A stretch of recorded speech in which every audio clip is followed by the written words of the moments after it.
Fly over the Texas hill country and you might stumble across an unexpected sight.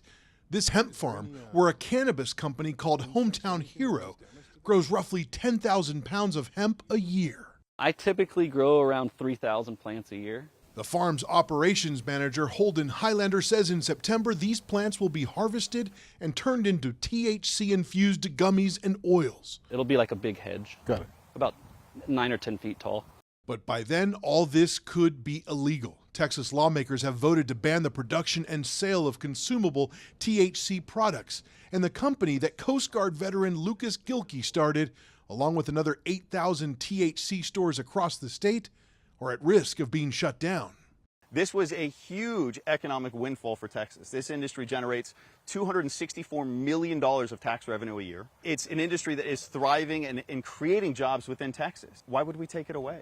In 2019, Texas lawmakers essentially legalized the sale of hemp products. These edibles and oils contain less of the psychoactive ingredient THC found in marijuana that gets you high.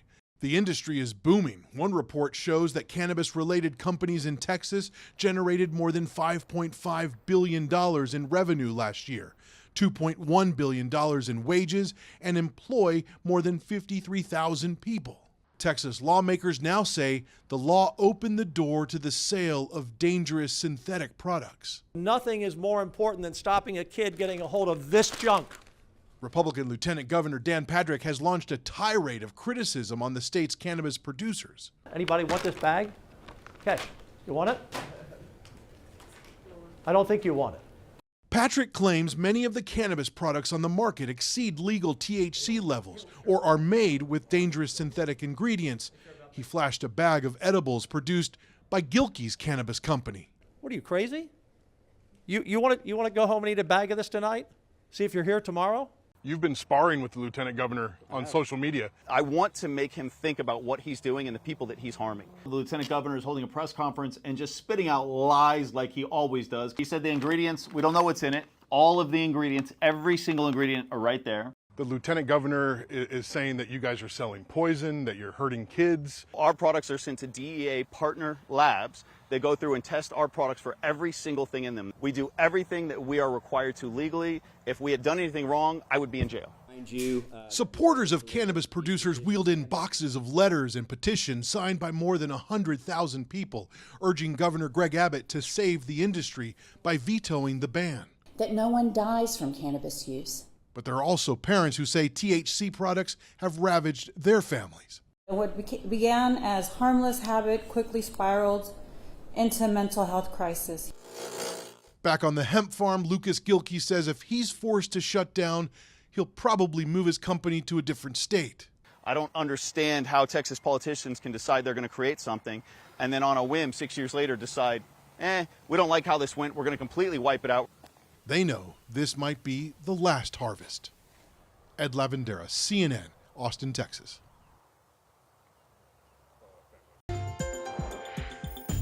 The House stands adjourned, sine die, pending the receipt of messages, signing of bills and resolutions, and completion of administrative tasks. And there it is. The 89th legislative session comes to an end with the House and Senate gaveling out for good. Now, all eyes are on the governor and which bills he'll sign and which ones he won't. CBS Austin's Michael Atkinson is live at the Capitol for us tonight. Great coverage of the session for us, Michael. Not a lot of fireworks this year. Well, no, there was really only one policy that was left on the table that they were negotiating at the 11th hour. That would have raised pay for judicial officers. Otherwise, no major shakeups today as both chambers more or less quietly gabbled out sine die, ending the 89th legislative session. Now all of those major bills are in the hands of the governor. The following privilege. The 89th legislative session is coming to an end. On Monday, both chambers adjourned sine die, a constitutional provision which essentially means the chambers are adjourning for good, pending the call of a special session. We started this session as a House in a bit of uncertainty, and I believe that we ended in a much more unified and solid place. Traditionally, it's a day of celebrating the legislators and Capitol staffers. But today, lawmakers worked on an 11th hour bill to raise pay salaries for judges. Still, the close was a quiet one, a stark contrast to last session when lawmakers adjourned for good only to be called for a special session hours later. Odds are that won't happen this time. Instead, all eyes are on a bill that's in the governor's hands today, Senate Bill 3. SB 3 violates the very principles Texas prides itself on. That's the bill that would ban THC in Texas. On the last day of the legislative session, advocates sent contrasting messages to the governor. Several advocates called for a veto. Taking this away from us is a threat. This is literally our lives that are at stake. Hemp-derived consumables have helped thousands of veterans in this state, millions across the country. Others called for its enactment. This drug operation is an all-out assault on Texas families and schools. Governor Greg Abbott, away from the Capitol on Monday, held a bill signing ceremony for a separate bill in San Antonio. The controversial THC ban didn't come up.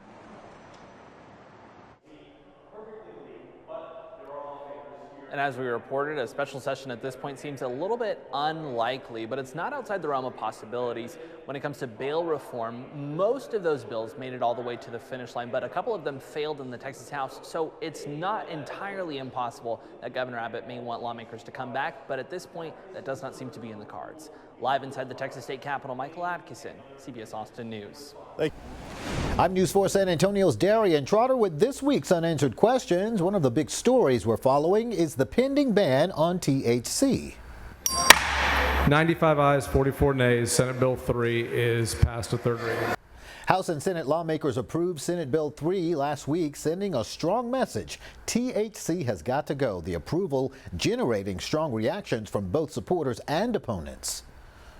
What began in 2019 as a bipartisan effort to support Texas agriculture has since been hijacked by a cottage industry of unregulated THC sellers. Unfortunately, we've seen prohibition before, and it looks, unless Governor Abbott vetoes SB 3, we're headed back to prohibition again.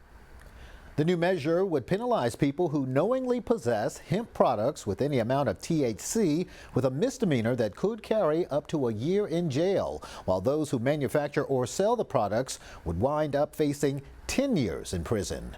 Now, we talked to a local attorney who says his phone has been ringing off the hook since last week's vote. Questions about what happens next to retailers, manufacturers, and consumers. They need to hang on. Let's see what happens in the next week and a half. At the end of the legislative session, see if the governor does take action and veto this. But if he doesn't, they need to prepare to close down. Other concerns raised include what the measure would do to the $10 billion a year industry affecting 53,000 Texans who brought in $268 million in tax revenue. There are also questions about how it could affect veterans who may lean on the products for pain relief or for PTSD. But there is a response to that argument. These substances are not medicine. They are psychosis-inducing, overdose-prone chemicals masquerading as relief. We are not banning hemp. We are banning high. We are working to get answers on this still developing story, which includes, will sales at shops be impacted by the regulations, and will the negative impact result in closing shops? And how would the regulations impact the market for illicit sales? We will continue to work to get answers on this developing story, and others will be here every week to let you know what we find out. Tackling your unanswered questions, I'm News 4 San Antonio's Darian Trotter. So if you ban THC, it's not going to go away. The need is not going to go away. You could either gain from it, collect the tax money, or lose out on an opportunity to. You're just shooting yourself in the foot if you're a Texas lawmaker. Texas Lieutenant Governor Dan Patrick is attempting to ban all forms of THC products within the state, even products that are currently legal, which include any hemp item that contains 0.3% of THC. A move that may impact local businesses selling such items. We'd have to figure out a way to, I guess, just improvise, maybe not rebrand per se, but adapt. One business in West El Paso, whose owner wanted to remain anonymous, shared that if a ban were to happen, it would deeply impact his business. Probably 30% will go away immediately. Thousands of people here in El Paso buy my products, THC products, CBD products. And if I can't maintain profitability because 30% of my income is has gone, then everyone else that buys these CBD products are going to suffer.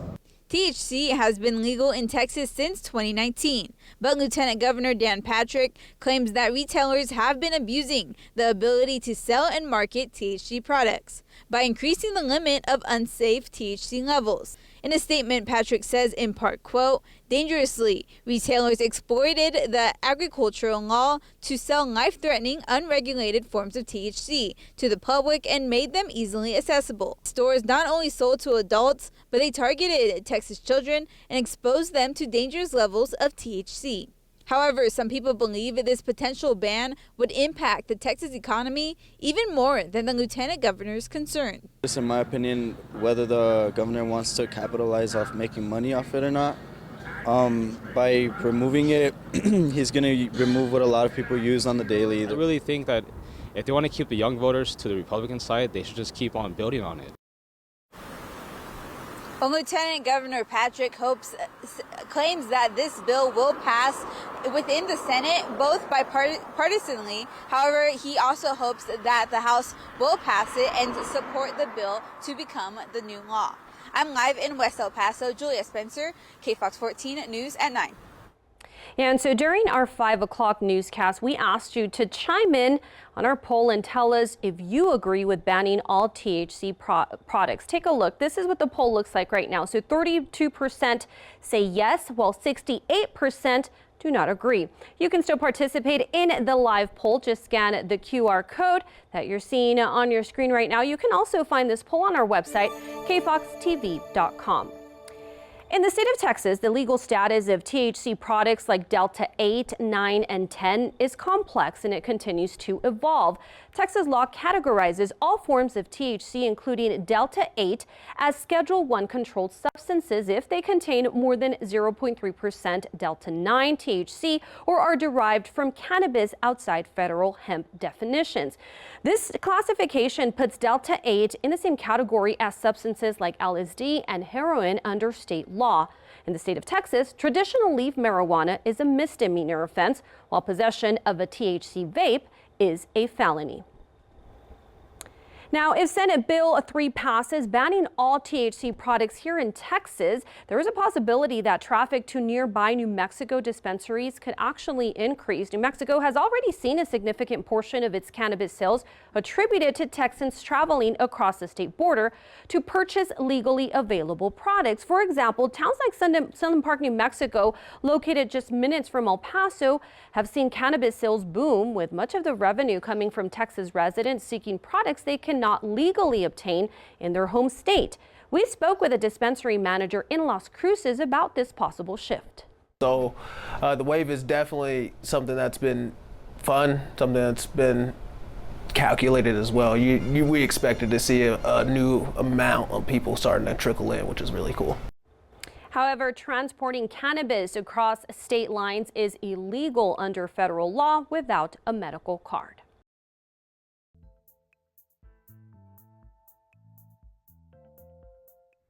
So folks, a proposed ban on all THC products in Texas could actually soon make certain products, guess what, illegal. Now, even those that are currently sold legally under the state law, okay? So the move is actually being pushed by Lieutenant Governor Dan Patrick, who does claim that some retailers actually abuse the law to sell some unsafe and even unregulated products, okay?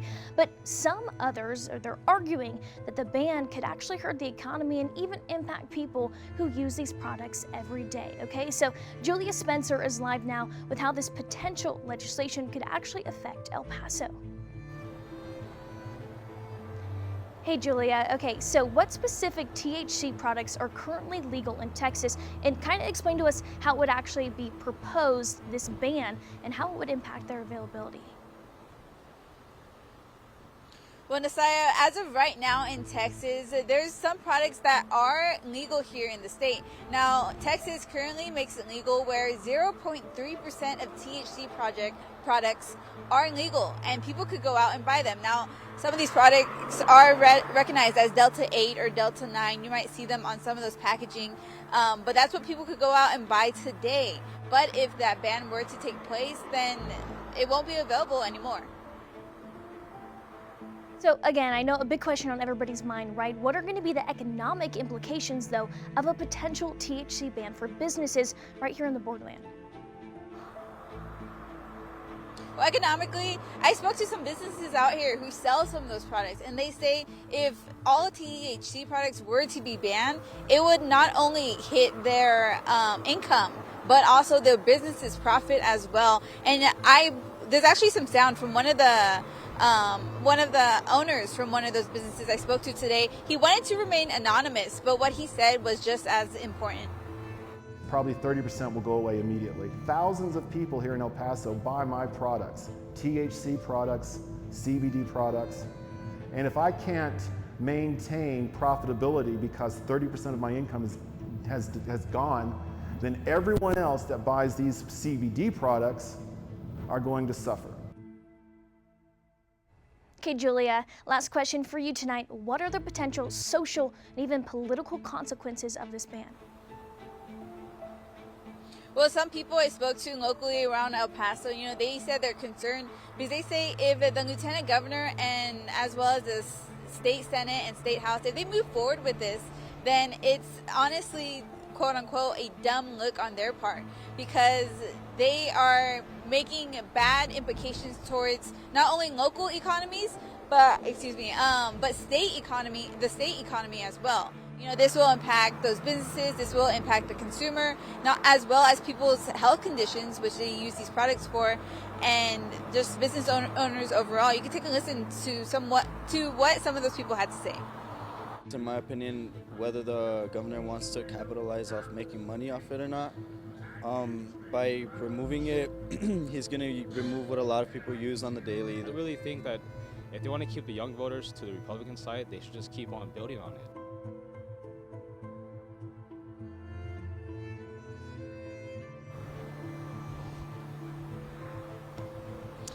Well, the lieutenant governor, he is hoping that this law does pass through the state senate and the state house, and he has a couple months for this ban to potentially become the law here in Texas. But if that does happen, we'll be sure to keep you updated.